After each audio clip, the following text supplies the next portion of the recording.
word why. What a curious word. The kind of word that can make us cringe, feel defensive, or even distant. But you know, sometimes why is the key. The key that can unlock so much to our lives. Join me as we explore the why with fascinating contributors to the world, those that entertain us, inform us, teach us about life, and if we're lucky, inspire the next in all of us. I'm your host, Dr. Rod Berger, and welcome to HeadRoom, a production of Rainlight and co-produced by Old Soul. Let's go. Well, I had a hunch, everyone, that spending time with this next guest was going to be like we see him on TV. And I can already tell, even just in the first minute of chatting off air, that it's going to be like that. So I think it's going to be incredibly enjoyable.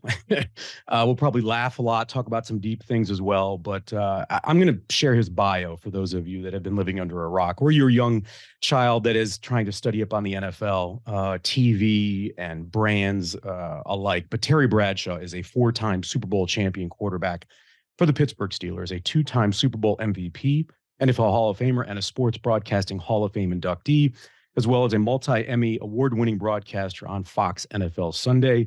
He's also a popular actor, New York Times bestselling author, gospel country singer, the star of his own stage production, The Terry Bradshaw Show, the star of his own reality show, The Bradshaw Bunch, and a motivational speaker. And now you're also in everything from the beverage industry to the food industry. Hey, Terry, so in 1984, was this the plan? Post-play? Well, hey, Rod, first of all, thanks for having me on. I'm looking forward to this. The plan, no, not really. I think it's kind of the journey you're on, or the evolution of your life. You know, you wake up one day and you're going this direction, and then things kind of get in the way on the trail, and you go, oh, this is interesting. Let me check this out. And you kind of venture off, and then okay, let me get back on my, journey here and go back to the main highway. And then you run into something, well, this looks interesting. Let me check this out. And that's kind of been my life. I've had opportunities to do so many different things, and curiosity kind of kills the cat. So I've killed a lot of curiosity. I've looked into a lot of things and experienced them, and I think it's good. I've had the opportunity, because of my success on the football field, to get into areas that I'm really not qualified for, but it's kind of like, you kind of face the anxiety, you kind of face you kind of face the uncertainty about yourself, and rightfully so. So you try something such as acting, and you go, not very good. Okay. So you go, all right, fine. And, but it was fun trying it, but I'm no actor. And then, the motivational speaking, which is really not motivational. I'm more of a humorist than that. And I'm still doing that after 35 years. That I truly love, because you've got a captive audience. Impact. And, you got an hour to have fun and enlighten them on things in your life. And maybe they relate to some of them. Maybe they go, I don't know about that. And it's just a real challenge to create thoughts standing up in front of crowds that make sense, and you can tie together with their companies in your life, and then have some fun doing it. It's this humility, Terry. I think that people, you've just shared this just now about sort of that human experience of anxiety, of doing something that is outside of your comfort zone. I mean, you won, I believe, your 3rd Super Bowl the year that I was born, in 76. And if we think about sort of the modern athlete, you have to be considered one of the first, or one of the forefathers of the modern athlete, in sharing sort of the real life sports. I mean, yeah, you won 4 Super Bowls, but there was a lot there, right? I mean, there was a lot of experience of human emotion, of trials and tribulations, and you never sugarcoated it. I mean, we saw it on the field. We saw it in the locker room after the game, these sorts of things. And I think that's what people connect with you. And so a question then is, in 84, right, prior to the season when you retired, was there a question of, how will the American public view my next move? Because you had been so sort of out there on the stage and in a way that was different than maybe other professional athletes. Right. No, perception was never a concern of mine. It wasn't. I can't control your perception. I live my life, and albeit exciting, and then sometimes sad, and sometimes stupid, and you just live it. And Rod, I'm not one of those that tried to hide my life. I know a lot of people guard their life. I find there's a certain amount of release of endorphins when you're real to people.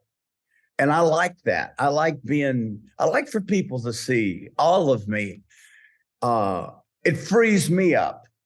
I don't have to, I'm doing this interview with you. I'm not going to be guarded.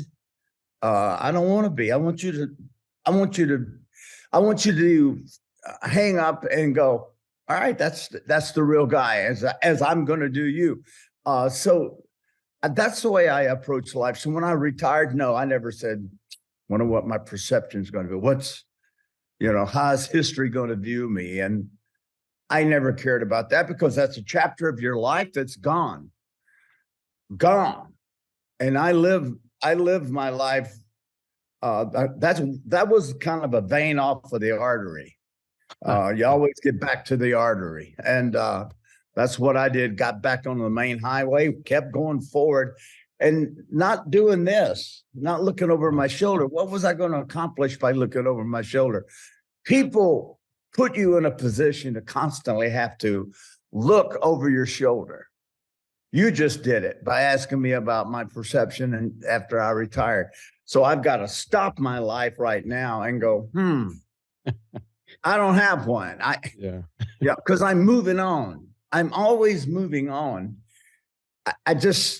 There's nothing good looking back other than I've garnered a bunch of experiences, which has given me, knowledge. I understand things a lot differently now than I did when I was 20, 21, 25, and so many things have happened since I retired in my life. I have to go through a whole bunch of stuff to get back to that question you just asked me. You know what of course you do. You're a doctor, so you know what I'm saying. I'm just not good at worrying about yesterday. Does that mean that you're even more comfortable in your own skin? I think just the human experience is that we want that, we pursue that, right? Some of us feel like we get there, and some of us feel like it's just going to take till the very end to kind of say, you know what, I accept myself. I feel kind of good in who I am, and even through all my fallibility, right? It's just you come to this acceptance. Yeah, listen, if I stop you right there and I say, do I want to be respected like John Elway, Peyton Manning, Tom Brady, Dan Marino? Yes, because I put in a corner of having to defend it. I get angry and I get pretty defensive because I don't take a back seat to anyone as a player. But I feel like sometimes I'm put there and I'm forced to kind of fight for myself. Yeah, I don't like doing that. I don't like doing that. I don't like that. But so yeah, there is a part of me that if it could changes that perception, I would love to have done that. But once again, you're looking over your shoulder, and what's the point? What's the value in that? How does that change, Terry? Last year, I was talk about a crazy experience. I was inside the octagon with Habib, the UFC Hall of Famer, and who's described as terrifying and brilliant. That's like being, next to a defensive end or something like that, who's coming after you. He was really struggling with the role competition played in his life, right, in the octagon, and having that feeling, and then being able to integrate that feeling into the business world and still finding value in himself. Can you connect with that? Hang on, Rod. Shut up. Hey, baby, shut up. Sorry about that. They're my puppies. Everything. Parenting is 24/7, Terry. Yeah. Your question to me was about being in the octagon, whatever you call that thing. And the question again was what? Yeah. So he was struggling with the feeling that you have, let's say the field of play, right? Right. That competition where it's a language that you understand. You've grown up with it.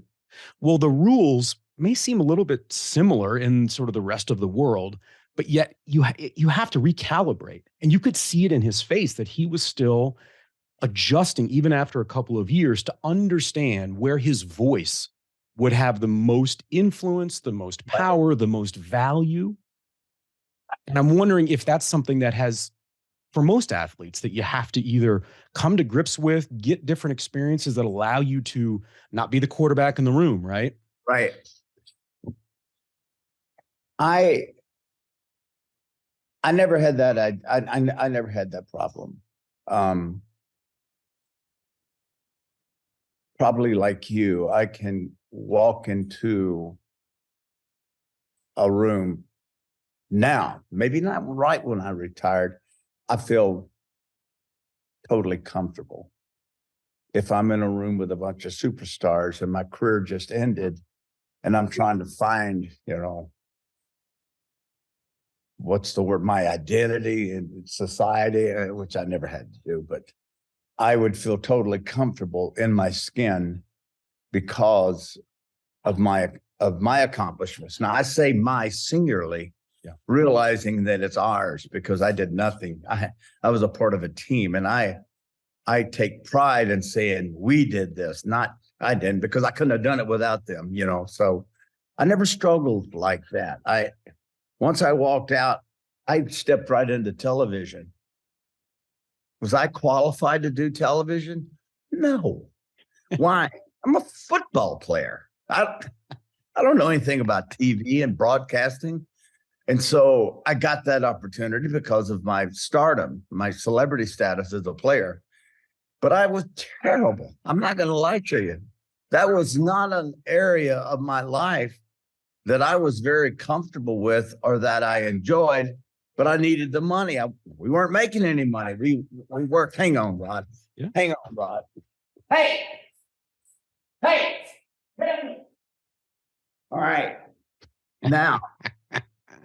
You wanted to show the real Terry Bradshaw. I'm feeling it. I love it. Well, now I know why they're barking. Here's this dude, and I have no idea. He might be a burglar outside my window. No. Anyway, sorry about that. They're puppies. I never had to figure it out because I had nothing to figure out. I stepped out of one arena into another with no experience whatsoever. But I wasn't comfortable doing it, and I did it for the wrong reasons. I did it for money. And how refreshing though to hear that. I mean, really, Terry, how many people even today, even the current play, right? I feel for them, but no one's just coming out saying, I did that movie because I was in a pinch and I needed it. Right. Or, I've signed now because I think that's the reality that kids need to hear, right? It's not all glamour. Sometimes there are some really tough decisions you got to make. Well, listen, I think most people, not most, I don't know what the percentage would be, but how many people have a job that they're making a nice living at and they're not going to leave it, but they don't like it? I bet a pretty significant. They won't be honest. I say this all the time. How many of you really love your jobs? Because if you don't really love your jobs, you're climbing that ladder, and the managerial ladder is just pretty limited because you're not going to put everything into it. You just don't like it. It's just a means to an end, provides a good living. It's kind of where you're stuck. I never understood why people retire at 61 years of age. I'm 74 and, I'm still rock and roll. And why? Yes, you are.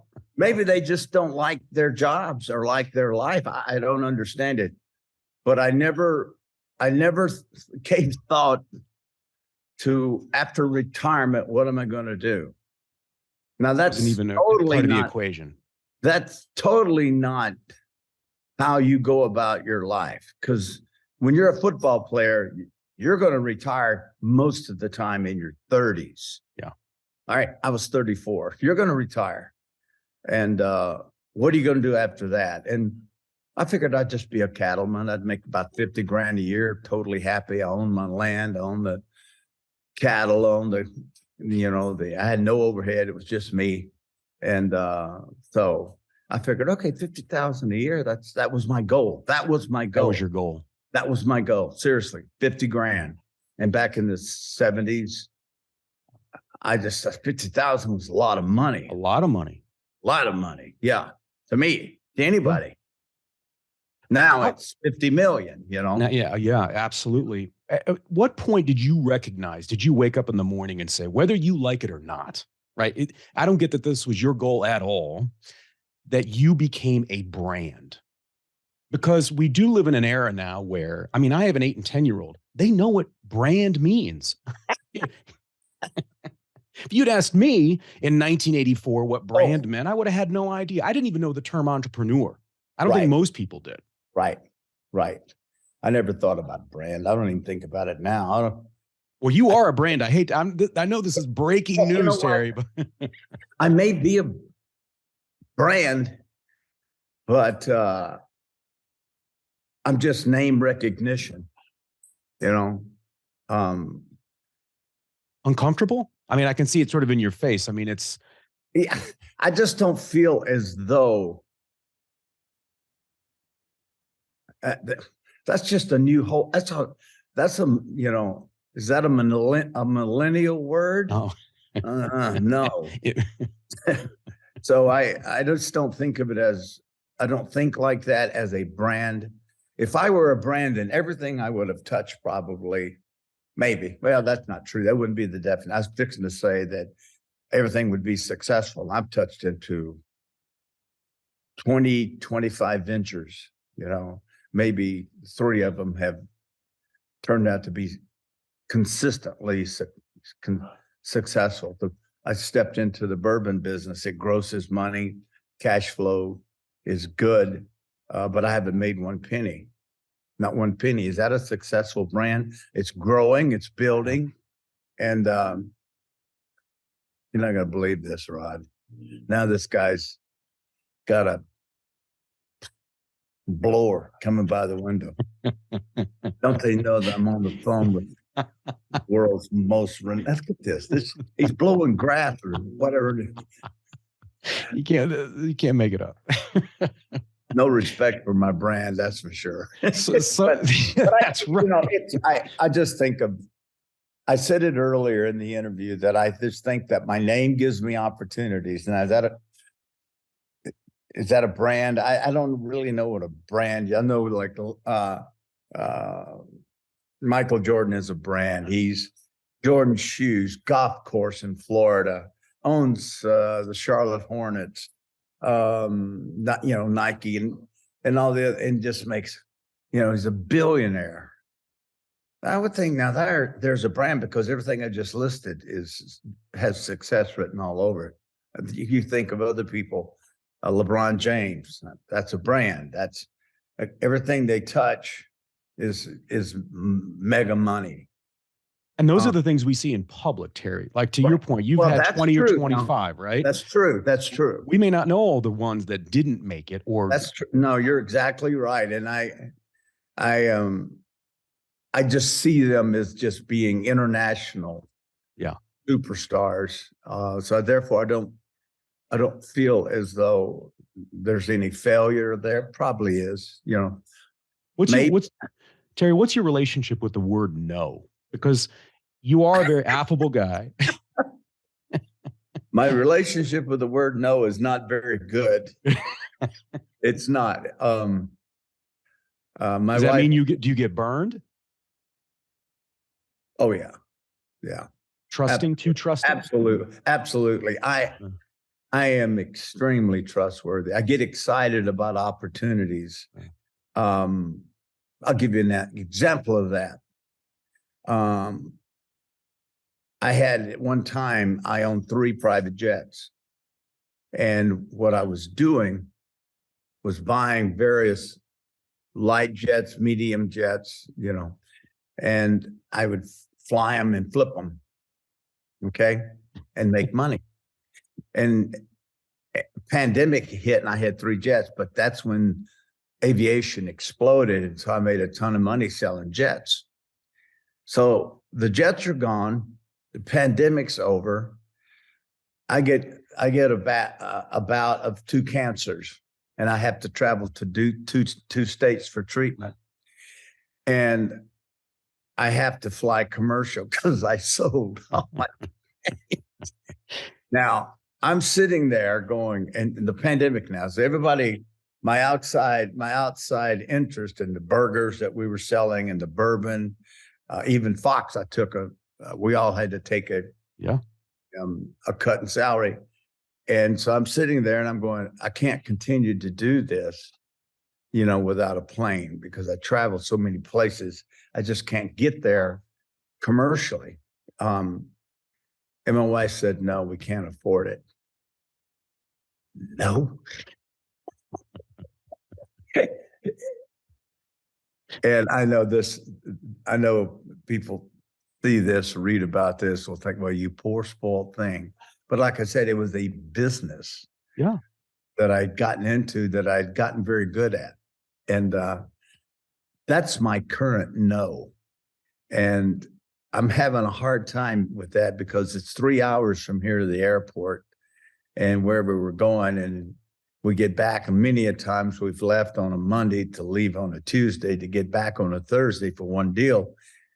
And that is hard on me, it's hard on my body. So I think it speaks to people, things being relative. I mean, I get your point, and I appreciate you saying to people, look, no one's going to cry for me that I'm, No. talking about, but it is all relative. We're humans. And once we've achieved something, there's nothing wrong with then saying, it's pretty tough to go back. Yeah, it just is. But what's fascinating about that is this sort of dovetails into this concept around being an entrepreneur. And let's take sort of the brand, which makes you squeamish, but just in general, entrepreneurs, right? And I have this thought, Terry, that you and I, we've got kids, we're at the bus stop, right? And I say, and you say, what's up, Rod? And I say, I'm starting this business. You know what? That's on a Monday. On Tuesday, Wednesday, I see you. You're going to just naturally say, hey, so how's the business going? How's it going? It's like returning a rental car. You can't back up. This pressure to feel like you have to produce something publicly that makes you look like you're making progress can almost impede the typical entrepreneur from actually achieving something, because they're so in fear that my buddy Terry down the street is going to think that I'm not achieving what I'm supposed to be achieving. It's why people put a weight loss plan on Facebook the start of the year, like, hold me accountable, right? Tell me a little bit about how you think about as an entrepreneur, as someone who is in these different businesses now, and you want to have more successes than failures, because you want to be able to fly that jet if that's the case, because you've earned it and you've worked really damn hard at it. HeadRoom is produced by Old Soul, a one-stop marketing agency that understands the power of brand and nuance. Reach out to my guy Matt at Old Soul and supercharge your brand and content strategy. That's Old Soul. Shoot Matt a note at aoldsoul.com. That's AOLDSOUL.com. And now, back to our guest. I have to tell you quickly a funny story. So I'm in New York City with Jimmy Johnson, Coach Johnson. He flies, he leaves the Keys, gets to the Miami airport, flies across the country, leaves at 5 a.m. Monday morning, flies back, drives back down to the Keys, gets in around 3 in the afternoon. He's totally exhausted. We all say, Jimmy, with the kind of money you got, buy a plane. And he says he can't. He's frugal. He can't. He'll gamble. He'll do blackjack for $25,000 a chip. But he's not about to waste that money. No airplane. So finally, after about 2 years of him complaining and us telling him to get a plane, he bought a plane. And we were in New York, and the plane was at Teterboro. Okay. He gets out there. We're still in New York, the rest of us with Fox. He gets out there and he stands on the steps and he raises his hands and he says, no more flying commercials. Look, I got my own Hawker 800 XP. Yay me.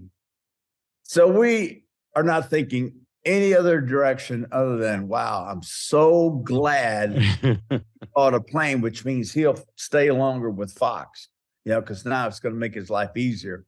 Guy tweets out, hey, Jimmy, fantastic.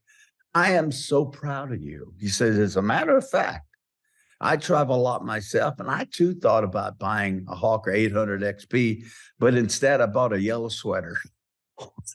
I thought that's just how the thought that's the funniest thing I've ever heard of. And it totally shot him down and made him realize, yeah, there's a lot of people that aren't this fortunate. I get it.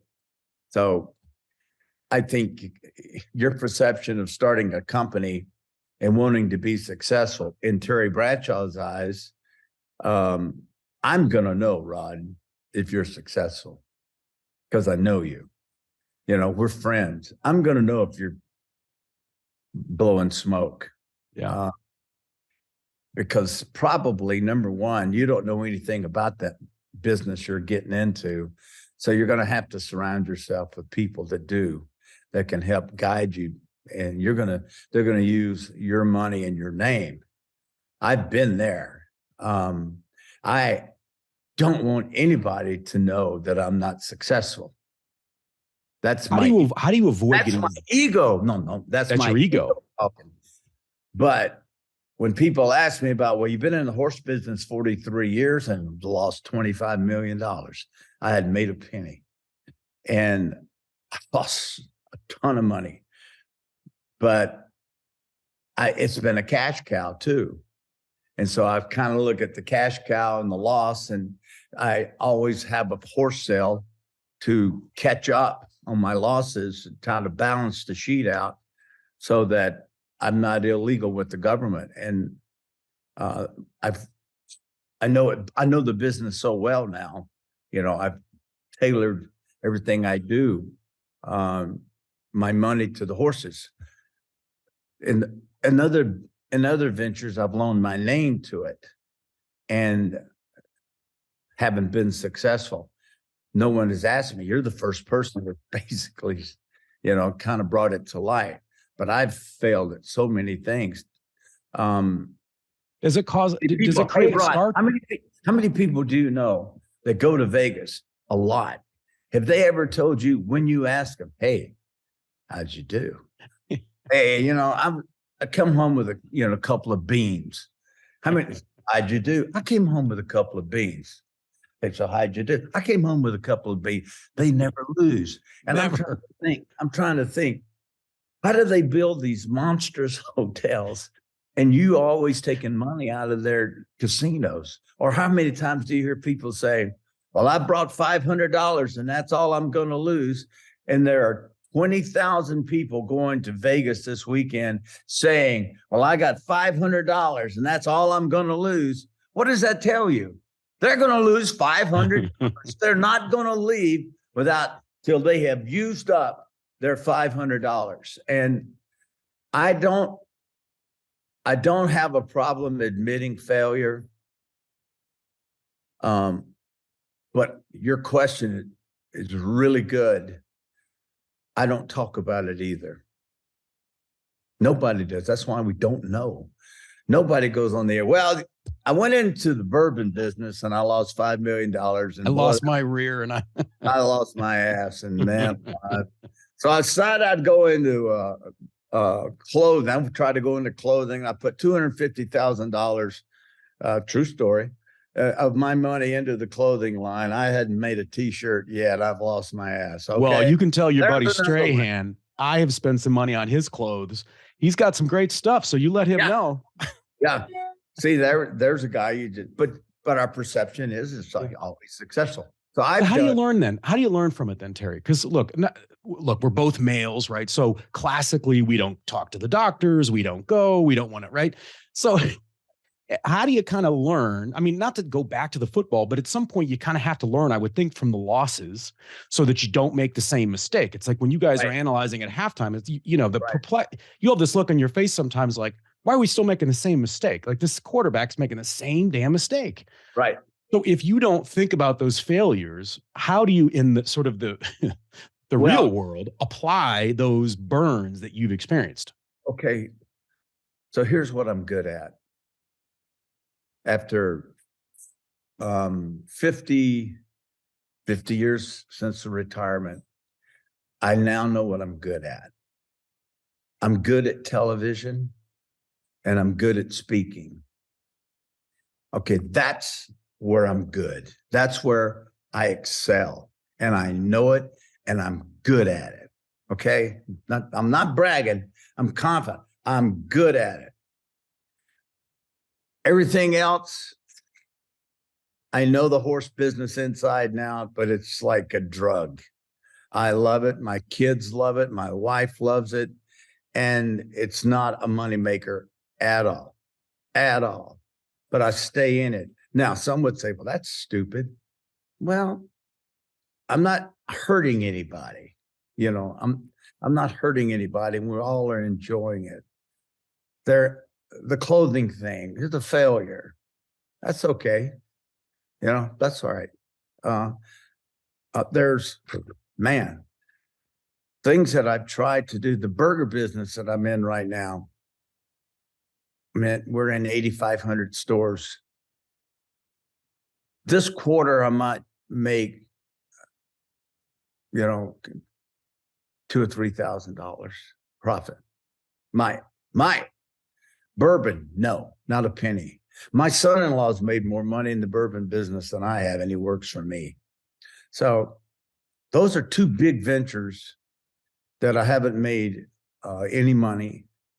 Well, everybody says, "Whoa, oh, you got a bourbon company. You got to be look at the brand. Look at the brand. Terry Bradshaw brands.com, the whole thing." Yeah.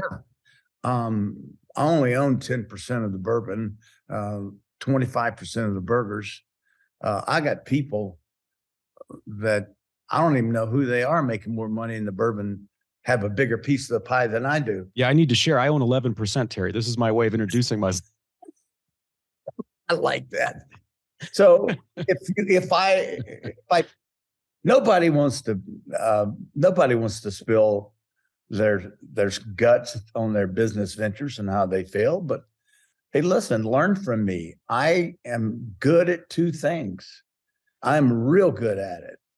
And I love those two jobs. Now, the broadcasting will come to an end because they got to always keep a young guy, and I'm the oldest guy on the set now, so you got to figure out next. Jimmy is probably going to retire this year or next year for sure.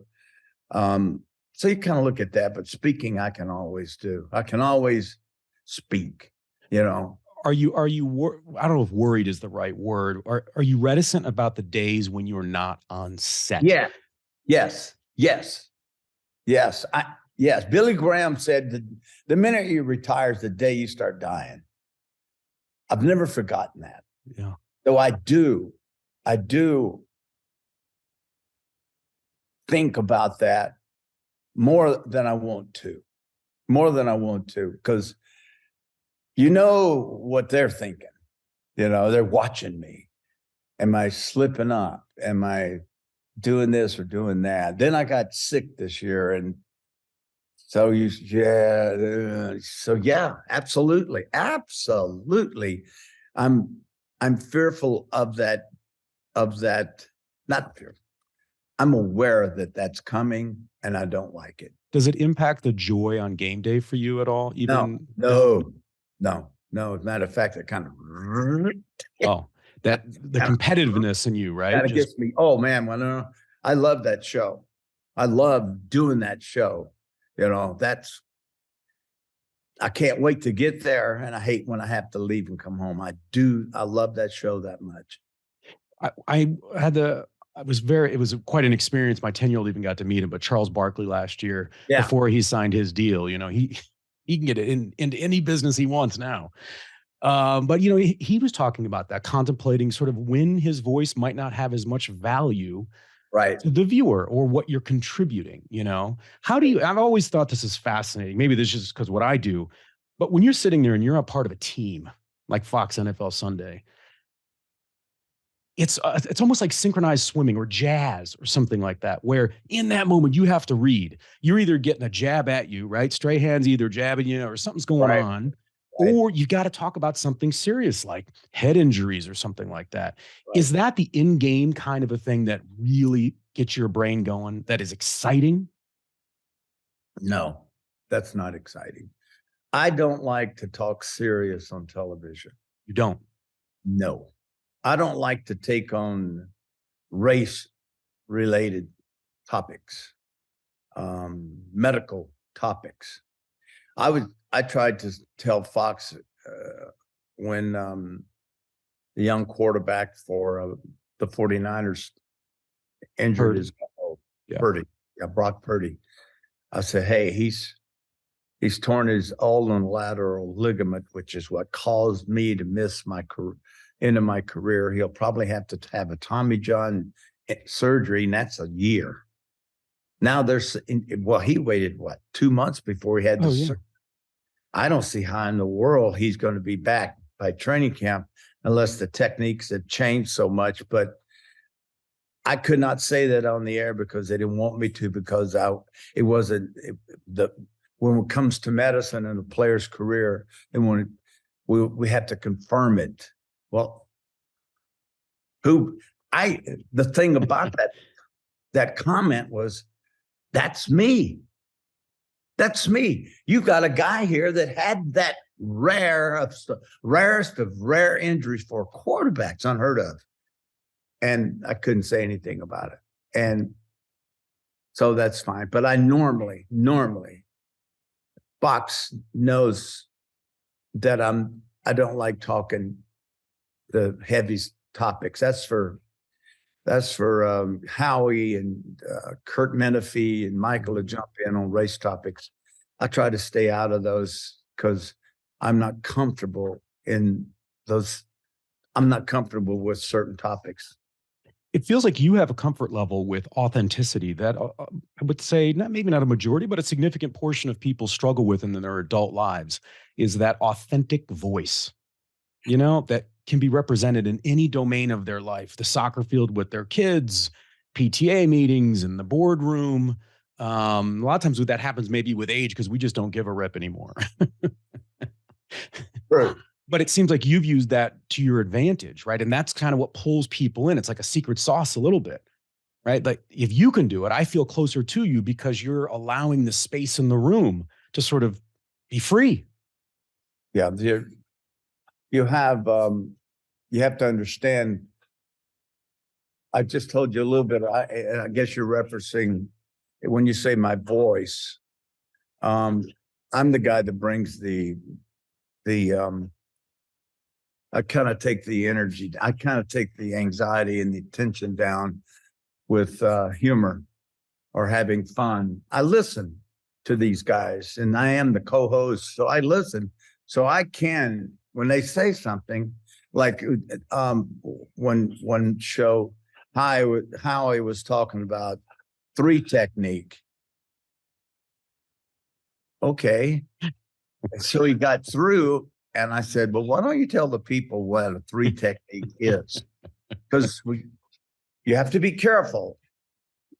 You can talk over everybody's head, and you're only talking to the professional athletes or the football players out there. That's not who we talk to. We talk to shut up. Sorry about that. Now the macaws are waking up. The macaw. I got 2 of these loud. The zoo. I feel like I'm on the Bradshaw bunch here. So yeah. But hasn't it changed though? How has that impacted your work on the show? Because we've got obviously Tony Romo. I interviewed Greg Olson a couple of weeks ago, right? There's an authenticity about him that I think people can relate to. They sense like he's a dad. There's just something that transcends with him. Rod, what it is that if you're real with the viewer, the camera doesn't lie. I've told my wife this when we were filming the Bradshaw bunch. If you're not happy with this show we're doing, the camera catches it.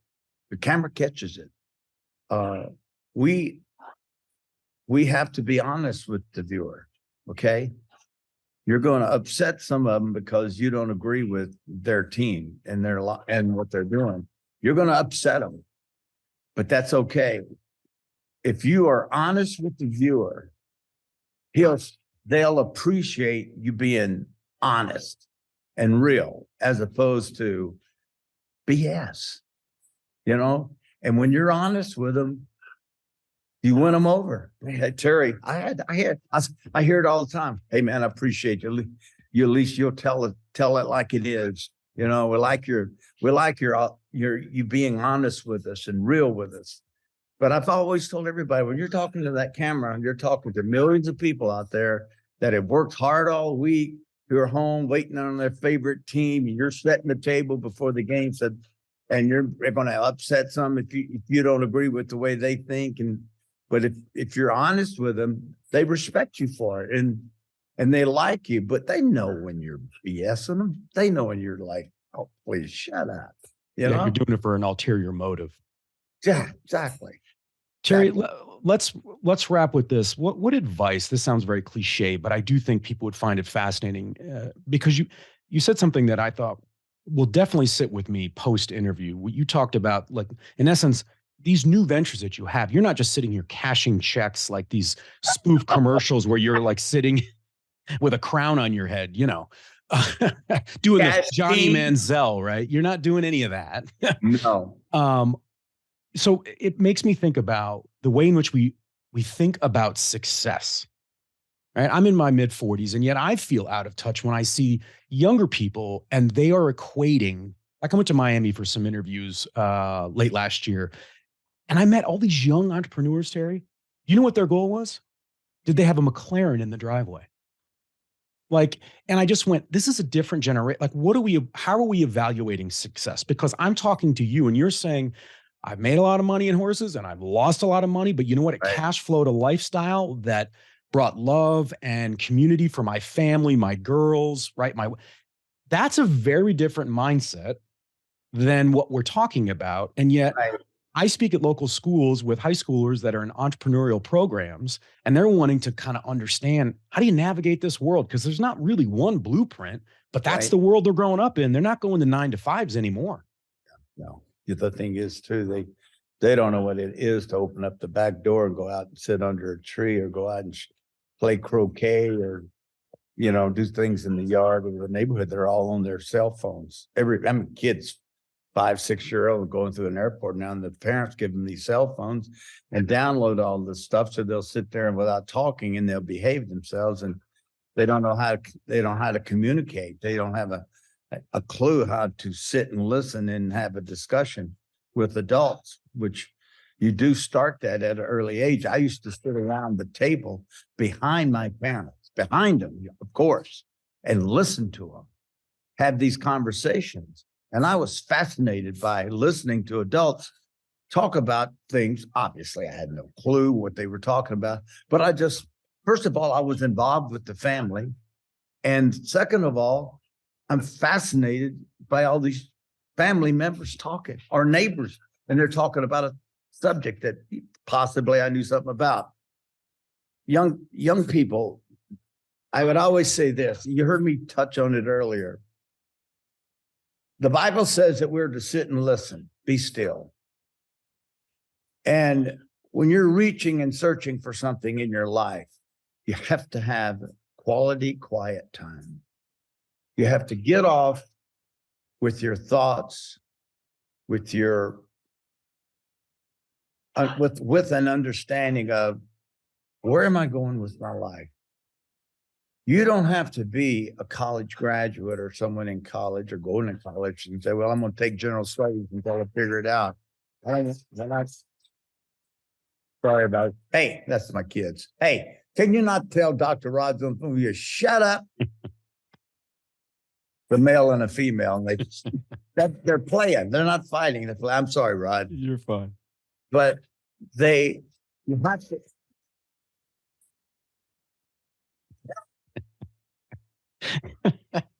I bet you've never had macaws on your show before. Anyway, you have to sit and get quiet and search yourself, figure it out. What touches me? What inspires me? What gets me out of bed every day? I wrote this down earlier. I was doing a study this morning. Be careful how you think. Your life is shaped. Be careful how you think, because your life is shaped by what you think. And I wrote that down, not for this, but I saw it as a scripture, and it was in Proverbs 4:23, if you want to look it up. And I thought, oh, that's good. Because what do you think about mostly? What do you think about mostly? You know what I've been thinking about? Buying a plane. I've been consumed with getting on the internet and calling on my broker friend for the last 3 months, trying to figure out a deal. Hadn't found one. Hadn't found one. I hadn't thought about buying a horse, which Tammy and I used to buy horses all the time. We hadn't bought a horse now since the sale in August, which is unheard of. So we got control of that. But now, think about that. Whatever you're consumed with in your mind, tell me that is now today. Maybe it was you and I. I read about you and I thought about you and impressed with all your interviews and everything. I said, "This is a smart boy right here. This will be interesting." And so I'm giving a thought about where we're going to go, what we're going to talk about, how am I going to do? Am I going to like you? Are you going to like me? So that's my thought. You're present. Yes.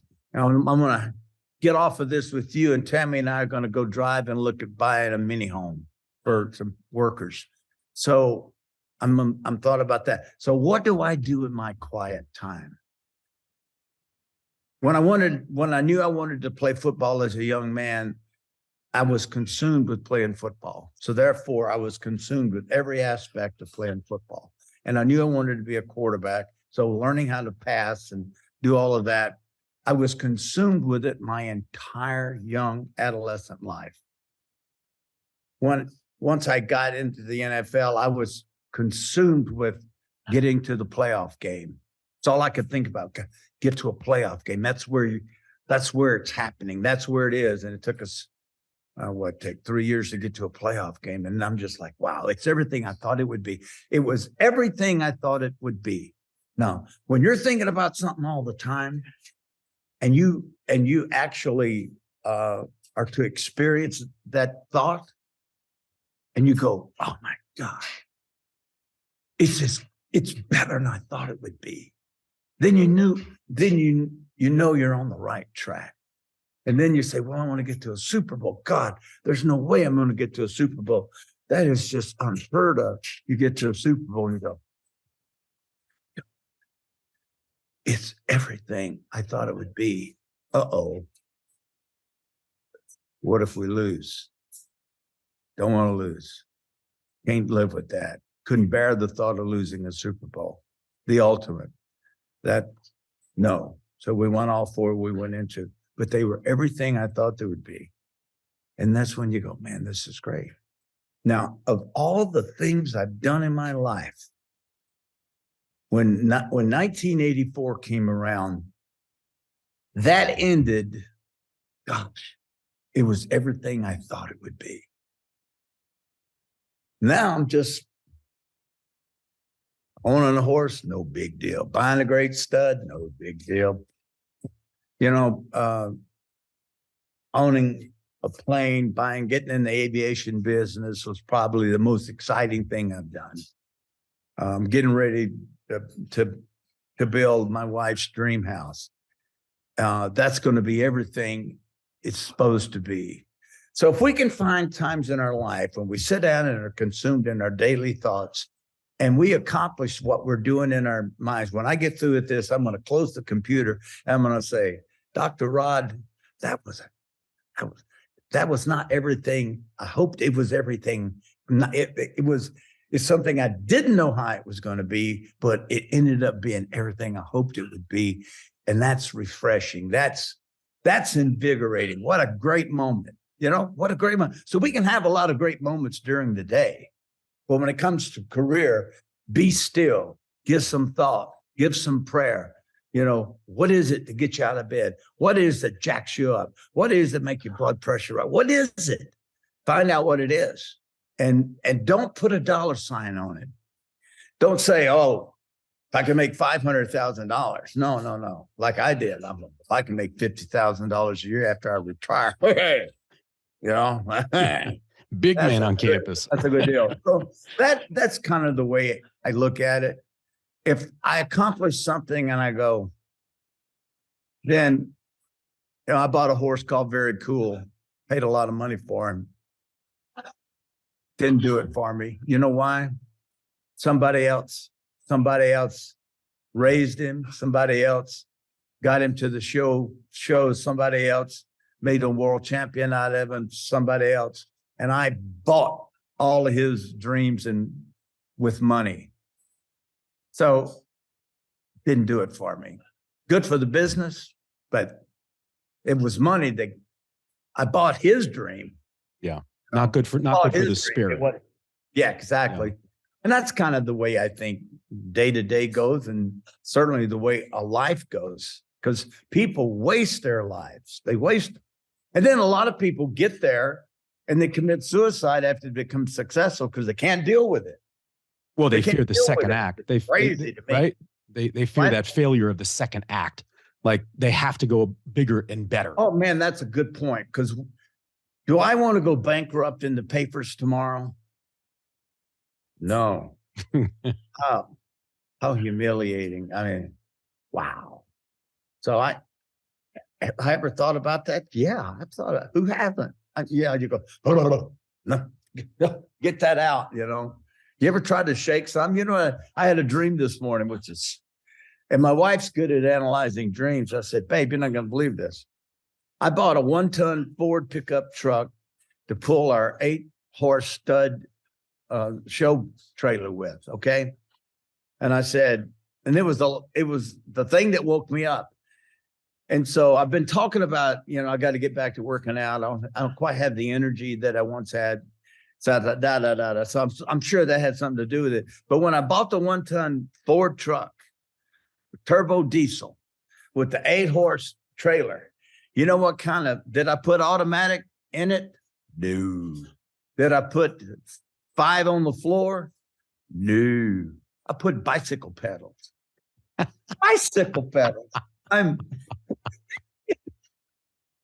We call this segment Pillow Talk with Terry Bradshaw. My God. I tell her, I went down a hill and I'm trying to stop the trailer with the truck, but it's inside the trucker's pedals and I'm pedaling to get in shape. And I remember how I went, wow. And I woke up and what in the world does that mean? So I don't know what it means, Terry? It means the internal flame is still white hot and you are authentic as all get out. And look, whether it's an entrepreneur or it's a young athlete or just a mom or a dad listening to this or reading the eventual article, it's inspiring. I think we need more reality in our world in that manner, right? We need authenticity. We need real. Hey, listen, we need real. We do. Young people need to know that, hey, listen, Sam Walton, he didn't even have a high school diploma, did he? Some of the greatest minds in this world never got out. Some of the richest people in the world were creators with a simple thought. And I'm sure they sat down and they were like, it was a simple thought. I just want to have a store, but I want to help people. I want to make my produce and everything cheaper so the poor people can come in and afford this stuff. And next thing you know, you got 2 stores and 3, and it was just a thought. It was an idea, and he acted on it. I love acting on things. I just feel like, I think in our life, some of the things that really get us going, it's scary. I like to be scared. I'm going to leap of faith here, Jack. Some might call that living. Yeah, I'm going to do this. And you go, God will take care of me. And then we were having this talk yesterday. I told Tammy, well, we're good. She's real strong in her faith. And she's going, yeah, we just got to believe that it's going to work out. It may be 5 years, 6 years. It's going to work out. It's going to be fine. And I'm going, yeah, it's kind of scary. And we do things and we just go, but it keeps you going. You're exactly right. You put a lot of effort into making sure it happens. Yeah. Well, hey, this has been, you do what you hope, which is you make people feel like they've known you for years. And there's no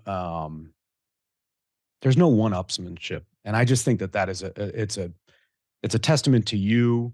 Barkley was the same way. And I think about you both as icons in that way. You just make people feel better about what's going on in the moments when they can spend with you, even if it's for a halftime or it's during a speech that you're giving. And so I don't know. I can't think of anybody that doesn't want you to succeed in anything that you want, to include Thank you. finding that jet, Terry. Yeah. So continued success. Hey, I'll tell you what, I'll get the jet and you go get the yellow sweater. There you go. There you go. Hey, we want to thank Terry Bradshaw, four-time Super Bowl champion quarterback. You can check out terrybradshawbrands.com. I know I got to do that, Terry. Make sure people are, drinking the bourbon and checking out the burgers, checking out your show, your books. Continued success, and I look forward to the next time chatting. Hope it's in person. Yeah. Thanks, Terry. Hey, this has been so much fun. We got to do it again, okay? Seriously. Deal. Thanks for taking the plunge into HeadRoom, where we uncover the why behind the what and who impacting our lives. HeadRoom is a production of Rainlight and co-produced by our friends at Old Soul. I'm your host, Dr. Rod Berger, and this is HeadRoom.